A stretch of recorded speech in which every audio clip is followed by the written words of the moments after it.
Assalamualaikum warahmatullahi wabarakatuh. Perkenalkan, nama saya Muhammad Taha Yasin dari Fakultas Ilmu Administrasi Universitas Brawijaya, Prodi Ilmu Perpustakaan. Pada kesempatan ini, saya akan menjelaskan mengenai tata kelola organisasi dan klasifikasi rekod atau arsip. Seperti yang kita ketahui, tentu banyak sekali definisi-definisi mengenai tata kelola organisasi. Oleh karena itu, saya akan memberikan secara umum apa itu tata kelola organisasi. Tata kelola organisasi adalah suatu sistem atau cara maupun proses yang mengatur dan mengendalikan hubungan antara pihak manajemen atau pengelola dengan seluruh pihak yang berkepentingan atau selek atau wider terhadap organisasi mengenai hak-hak dan kewajiban mereka yang bertujuan untuk menciptakan nilai tambah bagi semua pihak yang berkepentingan. Tata kelola organisasi yang baik atau good organization governance dibutuhkan untuk mengatur dan mengendalikan hubungan antara pihak manajemen organisasi dengan seluruh pihak yang berkepentingan terhadap organisasi mengenai hak-hak dan kewajiban mereka sesuai dengan visi misi organisasi. Agar organisasi dapat berjalan dengan baik, maka seluruh pihak perlu melaksanakan prinsip dasar tata kelola organisasi yang baik. Prinsip-prinsip tata kelola organisasi disusun secara fleksibel sehingga dapat diimplementasikan bagi segala bentuk organisasi. Prinsip-prinsip tata kelola organisasi yang dimaksud antara lain sebagai berikut. Prinsip yang pertama adalah transparansi, yaitu keterbukaan dalam proses dan pengungkapan informasi kinerja organisasi secara akurat. Suatu organisasi harus menerapkan prinsip keterbukaan ini atas informasi pencapaian kinerja organisasi secara umum dengan tepat dan akurat. Prinsip ini meliputi kondisi keuangan internal, kinerja organisasi, kepemilikan, dan pengelolaan organisasi. Agar dapat mengakomodasi prinsip keterbukaan ini, suatu organisasi harus melakukan pengauditan atau pemeriksaan internal agar dapat menjalankan proses audit terkait kinerja organisasi secara independen. Dengan iklim keterbukaan informasi ini, masing-masing pihak dalam organisasi akan memiliki kepercayaan yang tinggi terhadap kinerja organisasi serta meningkatkan posisi tawar organisasi pada lingkup eksternal. Prinsip yang kedua adalah independensi, yaitu kebebasan melaksanakan tugas dan kewenangan tanpa tekanan pihak lain. Prinsip ini menuntut pengelola organisasi agar bertindak secara mandiri sesuai peran dan fungsi yang dimilikinya tanpa ada tekanan-tekanan dari pihak manapun yang tidak sesuai dengan standar operasional prosedur atau SOP. Namun, pengelola organisasi harus tetap memberikan pengakuan terhadap hak-hak pihak terkait sesuai ketentuan yang berlaku.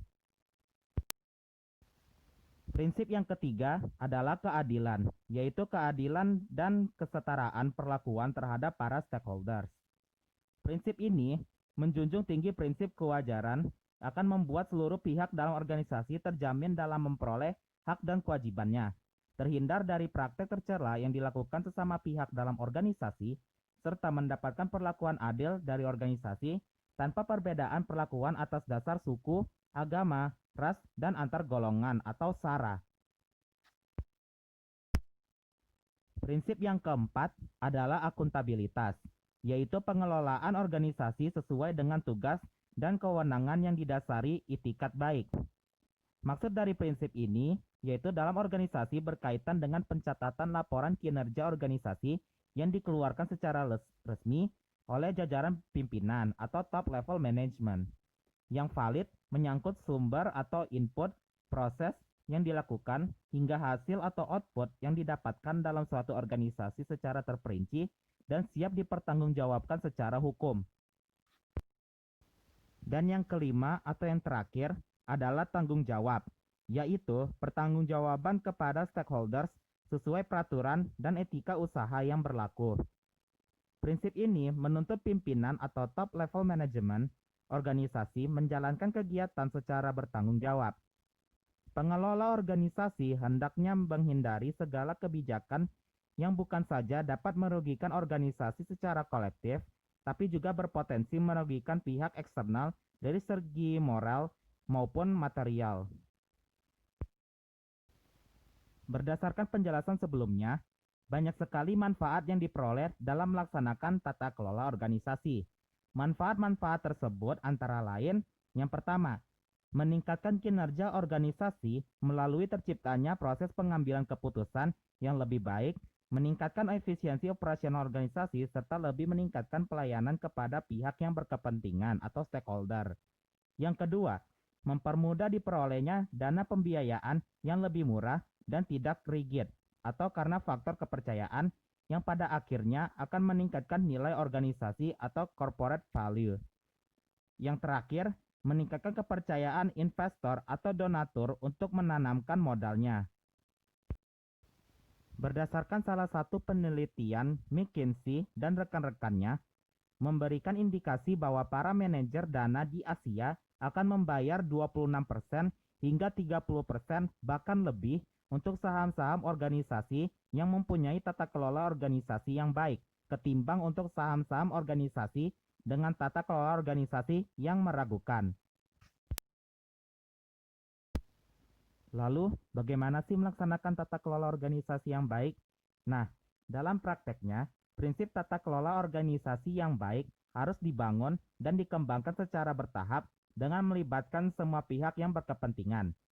Organisasi harus mengembangkan sistem dan pedoman tata kelola organisasi yang terintegrasi. Karyawan pun harus dibekali pemahaman dan pengetahuan tentang prinsip tata kelola organisasi yang baik sesuai dengan apa yang dijalankan organisasi. Selain itu, perlu dilakukan pengawasan secara kontinu atau secara berkelanjutan terhadap proses-proses yang terjadi dalam sistem tata kelola yang sudah dibuat.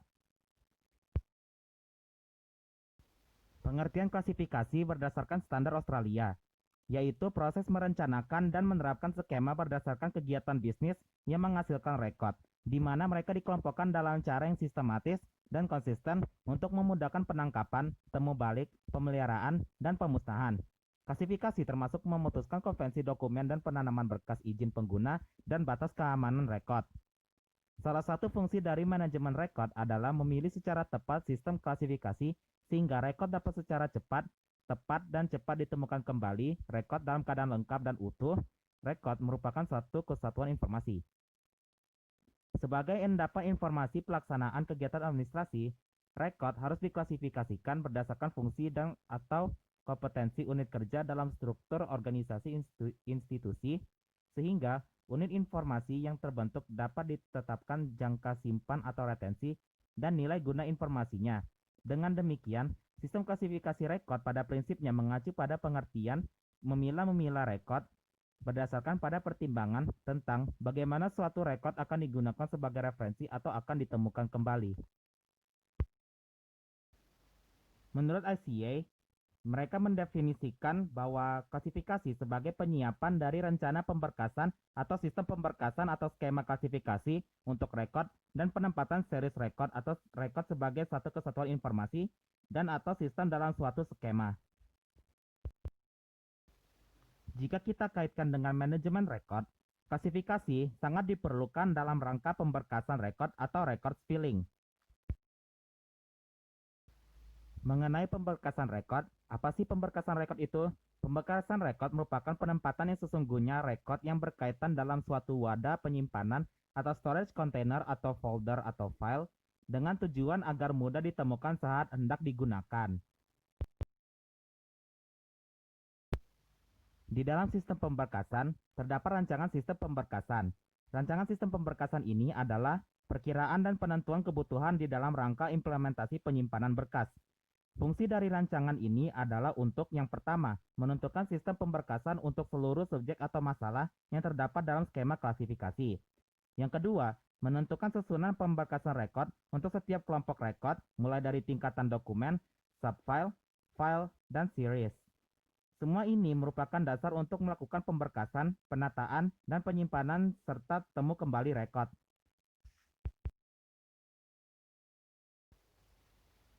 Terus faktor-faktor apa saja yang perlu diperhatikan dalam sistem pemberkasan ini?